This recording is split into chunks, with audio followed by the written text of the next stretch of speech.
So this post is going to be for the real estate and finance nerds out there. So if you'd like to keep scrolling, I will not be offended by that. So some economic data just came out. Here is an article from CNBC talking a little bit about that. I will step aside and let you pause to read. Basically, it says that the job growth came in a little bit lower than expected, and the unemployment rate ticked up to 4.3%. Now, here are a few reasons why I think this could actually be beneficial to the housing market moving forward.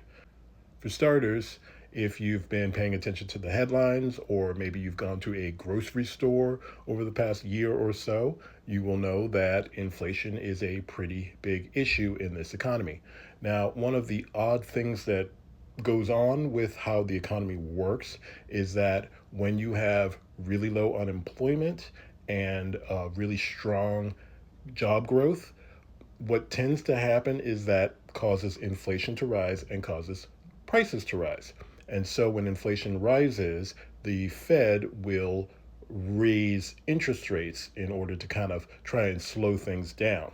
Now, with just this job report here, what we're seeing is job growth is slowing and unemployment is ticking up. So, ironically, a slowdown is going to incentivize the Fed to start cutting rates. Now, there was reports that where we're going to probably see one rate cut sometime in September, but with this new data, we might actually see more than one, possibly two rate cuts before the end of 2024. And if we get interest rate cuts, then the natural progression is that you start to see mortgage rates start to come down. And once mortgage rates starts to come down, then housing starts to become a little bit more affordable. When housing becomes more affordable, more buyers enter the market and start to drive up prices. Now, on top of that, what's been going on a national level is that inventory has actually risen. This is due to a lot of buyers being on the sidelines because of the higher interest rates. But now that this demand is coming back, but we also have this slight excess of supply, certainly more so than we've had in the past few years, then prices may not actually accelerate quite as quickly as you might think because there's a lot more supply.